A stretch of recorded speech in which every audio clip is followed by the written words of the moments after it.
Hello friends, नमस्कार। विशिष्ट study channel में आप सभी का स्वागत है। आज के इस वीडियो में बिहार लोक सेवा आयोग द्वारा मुख्य परीक्षा में जो भी प्रश्न पूछे गए हैं उन्हीं प्रश्नों में से मैं एक प्रश्न को लेकर आई हूं और आज का ये प्रश्न कला और संस्कृति से संबंधित है। तो आइए इस प्रश्न को देखते हैं। प्रश्न है, बिहार में पाल कला की प्रधान विशेषताओं का विवरण प्रस्तुत करें।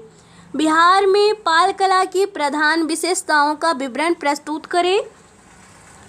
तो 8वीं से 12वीं शताब्दी के मध्य में पाल कला का विकास पाल शासकों के संरक्षण में हुआ और इस कला के विकास में धीमन और बिटपाल का महत्वपूर्ण योगदान है। अगर इसकी विशेषताओं की बात करें तो इसकी विशेषताओं को 3 वर्गों में बांटकर पढ़ सकते हैं: स्थापत्य कला, मूर्तिकला और चित्रकला। अब आइए इस प्रश्न का उत्तर देखते हैं।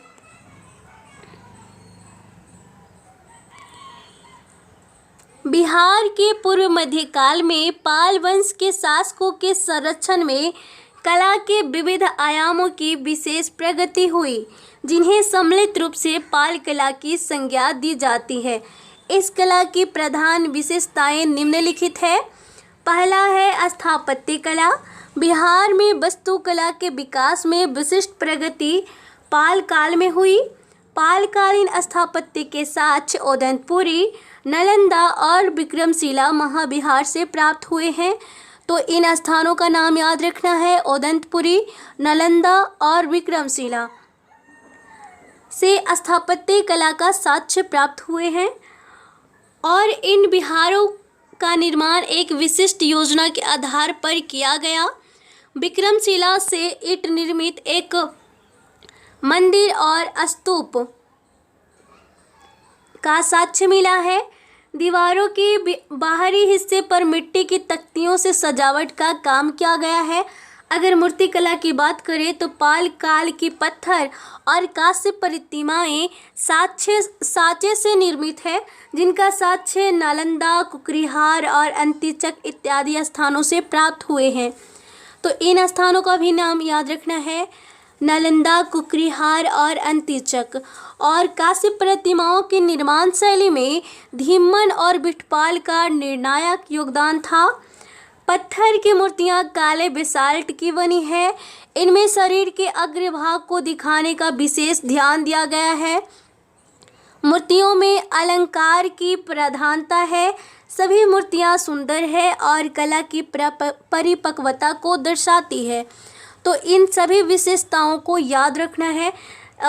जैसे पत्थर की मूर्तियां काले बेसाल्ट की बनी है और इनमें शरीर के अग्रभाग को ही दिखाने का प्रयास किया गया है और मूर्तियों में अलंकार की प्रधानता है।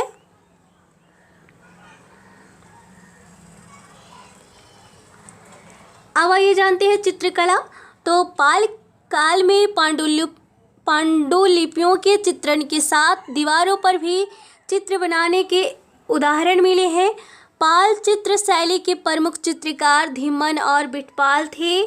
चित्र पांडुलिपि या तारपत्र पर लिखी गई है, जिनके श्रेष्ठ उदाहरण अष्टसारिका, प्रज्ञापारमिता और पंचरत्न है।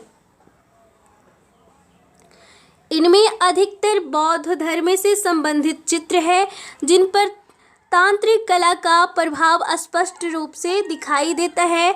और इन चित्रों को बनाने में प्राथमिक रूप से लाल, नीला, काला एवं सफ़ेद रंगों का प्रयोग हुआ है।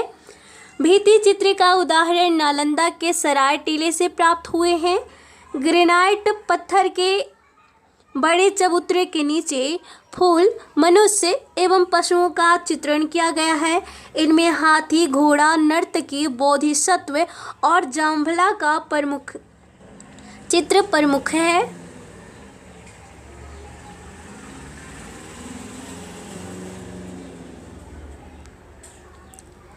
इन चित्रों की शैली पर अजंता और बाघ गुफा चित्रों की शैली का प्रभाव देखा जा सकता है।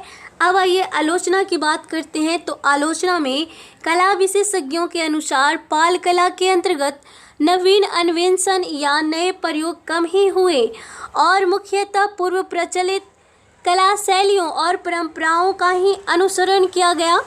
इन आलोचकों के अनुसार पालकालीन भित्ति चित्र और बाग के शैलियों के अनुकरण प्रतीत होते हैं। पाल चित्रकला आकर्षक अवश्य है, पर उन पर नयापन नहीं दिखाई देता है, और इसी प्रकार पाल युग की मूर्तिकला में गांधार मथुरा शैलियों की श्रेष्ठता का अभाव है। स्थापत्य कला में भी नयापन नहीं है। फिर भी पालकालीन बहुआयामी कलात्मक गतिविधियों की महत्ता इस बात में है कि इन्होंने कला के क्षेत्र में प्रवाह की निरंतरता और सत्यता को बनाए रखा।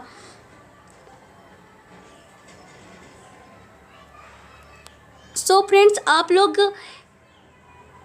इस उत्तर में शब्द सीमा को घटा और बढ़ा भी सकते हैं, और इससे जुड़े कुछ इम्पॉर्टेंट जो फैक्ट होंगे उसे ऐड भी कर सकते हैं। सो आज के लिए इतना ही। Thank you so much.